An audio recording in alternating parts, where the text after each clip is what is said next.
Pansin na tayo bilang mga anak ng Diyos, lahat tayo dito, may church na tayo, dinala tayo dito. Ang iba, malalayo pa ang lugar na pinanggalingan. Hindi naman natin gagawin ito kung walang ginawa ang Diyos sa buhay natin. Ano po? So kung meron man dito ngayon hindi pa ligtas, anong ibig sabihin nun pa? Dapat lamang na maunawaan mo na ikaw ay makasalanan, wala kang kakayanan para iligtas ang iyong sarili, ikaw ay mapupunta sa impyerno kapag ikaw ay babawian ng buhay. Paano ba pumunta ng impyerno, pastor? Wala kang gagawin. Kasi doon na tayo pupunta eh. Kasi we're bound to hell, makasalanan tayo lahat. Ngayon dahil narinig niyo yung Ebanghelyo, according to 1 Corinthians chapter 15, na alinsunod sa kasulatan, namatay si Kristo, inilibing at nabuhay namang muli, yun yung mabuting balita. At ikaw ay sumampalataya. Ngayon, ikaw ay sumampalataya na dapat lamang makita sa buhay mo na meron kang pagkakaiba. Kakaiba ka sa iba. Okay? Paano ba tayo maging kakaiba, pastor? How to make a difference, no? Dapat different ka. Ganun lang kadali.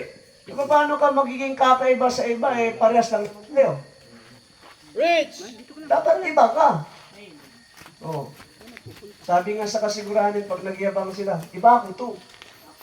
Kasi iba siya. Oh, iba ako to. Yeah. Oh, iba ko siya, sabi niya. So madalit sabi, ganun lang kasimple. Kaya hindi natin pahirapan yung ating sarili. Pag sinabi kasing difference, ibig sabihin pagkakaiba. Amen? Oh, ginamit sa yung salita na yun bilang noun. Pagka-different naman, ibig sabihin magkaiba.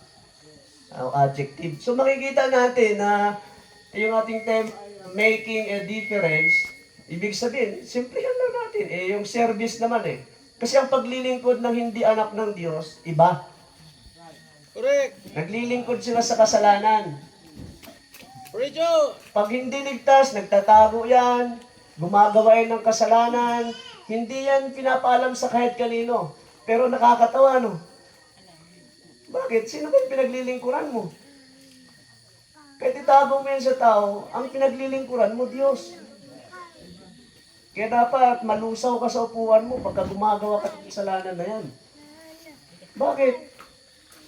Dapat iba ka na Alam niyo ba na ang buhay natin nung hindi pa tayo mananampalataya, una pakikipagkaibigan lang yan. Kaya dito sa mga nakikipagkaibigan, pakikipagkaibigan lang sa una.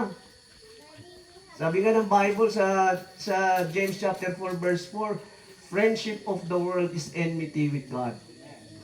Pakikipagkaibigan lang, di ba? Minsan yung may cross sa'yo, pakikipagkaibigan lang. Pwede bang friend tayo? Yan, yung kasunod yan, love na yan.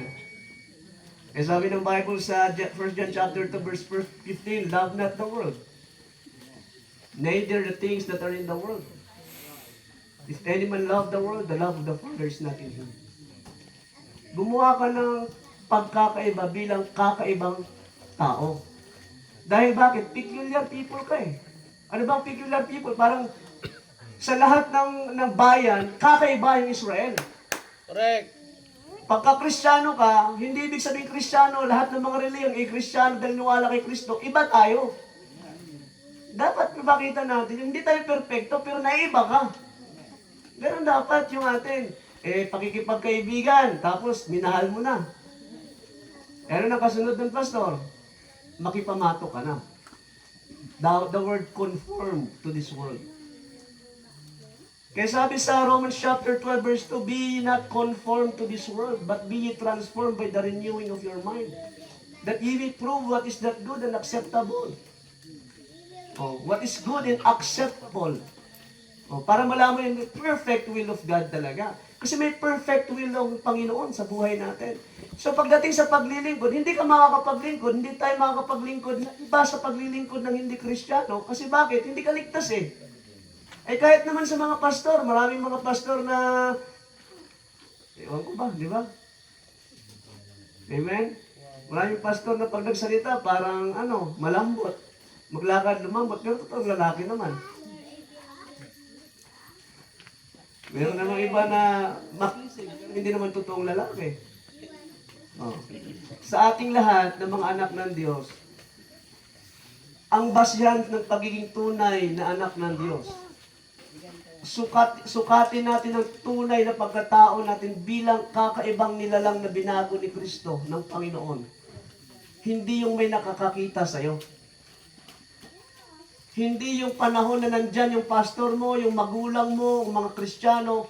Kailan nasusukat ang pagiging totoong tao at Kristiyano sa harap ng Diyos bilang kakaibang nilalang sa lahat ng mga hindi ligtas ay yung walang nakakakita pero tama ang puso mo sa Diyos. Walang nakakaalam ng puso natin maliban sa Diyos. Correct. Kaya marami dito, akala mo banal pero gumagawa ng karumal-dumal na kasalanan. Kakaiba ka na kay Kristo, bakit ligtas ka na? Sabi nga ng pastor kanina, yung pastor Samson.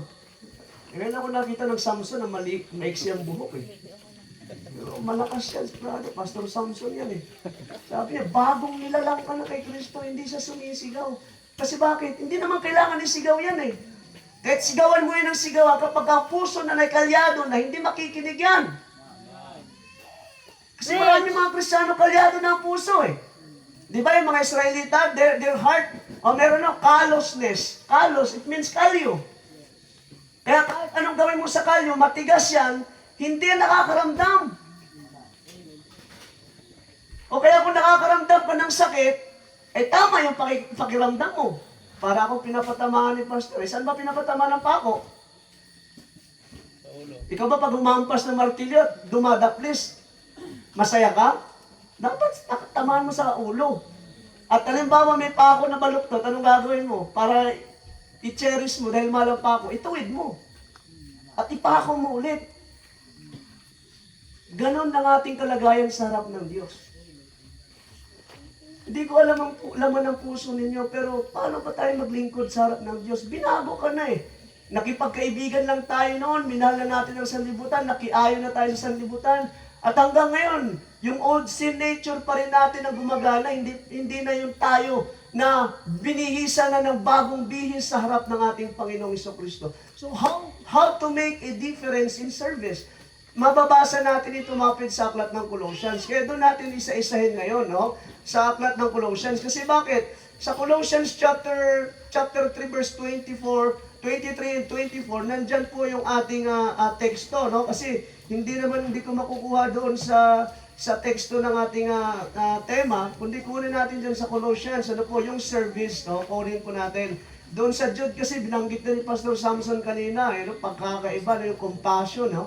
So makikita natin how to make a difference. Andito po, mababasa po natin sa aklat ng Colossians chapter 3 verse 23, ang sabi po ng Bible, and whatsoever ye do, do it heartily as unto the Lord and not to men, knowing that of the Lord ye shall receive the reward of inheritance, for ye serve the Lord Christ.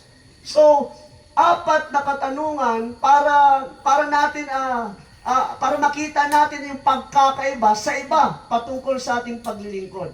Siyempre, kunin natin yung tanong na kanino ba tayo naglilingkod?